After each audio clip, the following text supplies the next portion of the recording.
Welcome to my new blog.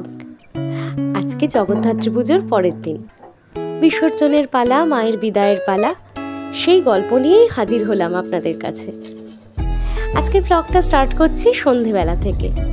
এই যে সন্ধেবেলা চা বসে গেছে, তবে আজকে কিন্তু দুধ চা নয়, আজকে আদা দিয়ে লিকার চা। বর অফিস থেকে চলে এসেছে, সোজা এ বাড়িতেই এসেছে, কারণ আমরা দুজনেই বিসর্জনে যাব। তাই জন্য চটপট চাটা করে নিচ্ছি। চায়ের সঙ্গে টাও এনেছে কিছু, তাই দুধ চা করলাম না। ওই ফ্রাইড জাতীয় জিনিস এনেছে, তো তার সঙ্গে দুধ চাটা খেলে অম্বল হয়ে যেতে পারে, তাই জন্য আদা দিয়ে লিকার চা। আর এছাড়া শীত তো দরজায় করা নাড়ছে, সেক্ষেত্রে আদা চা এখন মাস্ট। এখন থেকে চলবে আদা চা একদম দোল অবধি। আপনাদের সাথে গল্প করতে করতে চাটা আমার হয়ে গেছে, ছেঁকে নিই, তারপরে খাবার গুছিয়ে নিয়ে বেডরুমে যাব। চলুন।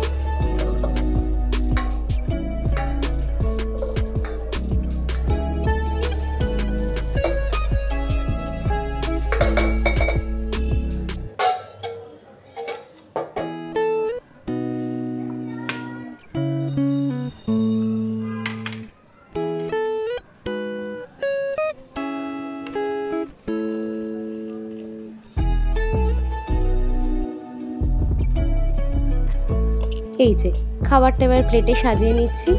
আজকেও এনেছে ফিশ মোমো আর মালাই চপ। মালাই চপ নামটা আমার ভারী অদ্ভুত লাগলো।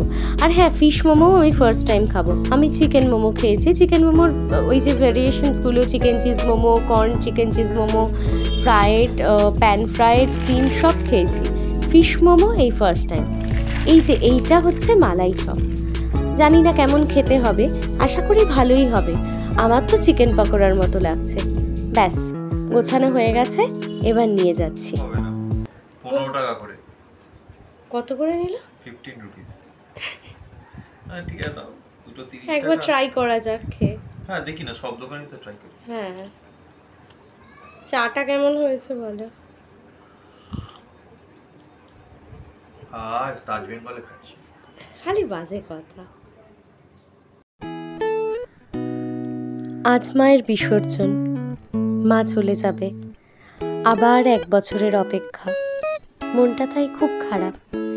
এবছর দুর্গাপুজো, কালী পুজোর থেকেও জগদ্ধাত্রী পুজোয় যেন সবচেয়ে বেশি আনন্দ হয়েছে। আসলে পুজোর কাজ করেছি, পুজোয় একেবারে ডিরেক্টলি ইনভলভ ছিলাম, তাই জন্য। সাবধানে যেও মা, আবার সামনের বছর এসো।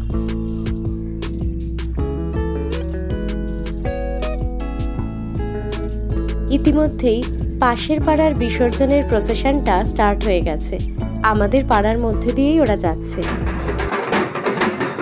ওরা একটা বড়সড় প্রসেশনের আয়োজন করেছিল, আর কত চমক ছিল। এই যে মহিলা ঢাকি, এটা কিন্তু আমার বেশ লেগেছে। ওদের যদিও বিগ বাজেট পুজো, ওরা দুর্গা পুজো, কালী পুজো দুটোর প্রসেশনই ভীষণ ভীষণ সুন্দর করেছিল। মানে বিসর্জনের যে শোভাযাত্রা হয় সেটা। দেখুন, এটা কি ইউনিক না? আমার বেশ ভালো লেগেছে কিন্তু, তাই আপনাদের সাথে ভাগ করে নিলাম। কেমন লাগলো জানাবেন কিন্তু। দেখতে থাকুন।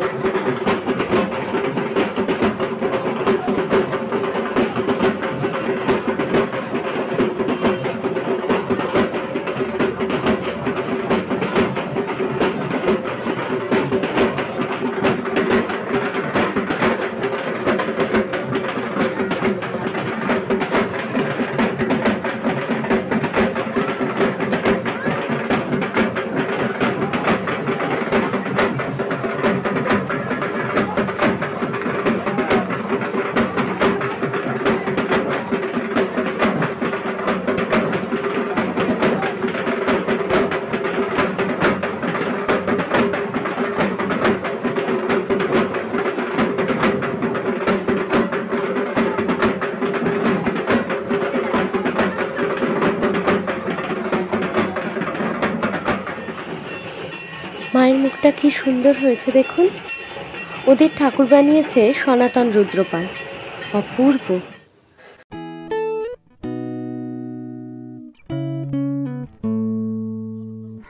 বিদায় যাত্রা হলো শুরু। এবছর সব পুজোর পালা শেষ। মা জগদ্ধাত্রী চলে যাচ্ছেন তার নিজ ধামে। চোখ ভরে মাকে দেখে নিচ্ছি। আপনারাও আমার সঙ্গে দেখুন। এবছর আমরা কেউ বাবুঘাটে মাকে বিসর্জন দিতে যাইনি। যাওয়া হয়েছিল বাড়ির কাছেই একটি ঝিলে, যাদবপুরের কাছাকাছি। সেখানেই মাকে জলে ভাসাবার আগে ক্লাবের ছেলেরা এবং ওখানে কিছু কুলি ছিল, তারা সবাই মিলে মাকে ঘুরিয়ে নিচ্ছেন। এটা মনে হয় 7 বার ঘোরাতে হয়, আমি সঠিকটা জানি না। আপনারা কেউ জানলে জানাবেন। মনটা কি খারাপ করছে বলুন? আবার 1 বছরের অপেক্ষা, মা চলে যাচ্ছে। আর চলে যাওয়ার সময় মায়ের মুখটা যেন আরও বেশি করে সুন্দর লাগছে, কি স্নিগ্ধ। মা চলল তার নিজের বাড়িতে, নিজ ধামে।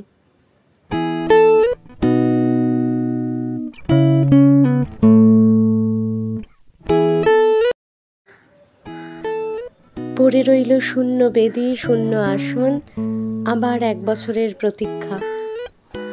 আসছে বছর আবার হবে। তো চলুন, এইখানেই আজকে ব্লগটা শেষ করছি। মনে বিষাদের ছায়া আর বিসর্জনের দৃশ্য, এই নিয়েই আজকে ছিল আমার গল্প।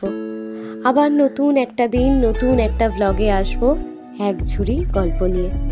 ততক্ষণ দেখতে থাকুন। আর হ্যাঁ, অবশ্যই চ্যানেলটা সাবস্ক্রাইব করে দেবেন, লাইক করে দেবেন, আর কমেন্ট করলে বন্ধুত্ব বাড়বে। কেমন লাগছে আমার ব্লগগুলো একটু জানাবেন। দেখা হচ্ছে নতুন ব্লগে। ততক্ষণের জন্য টাটা।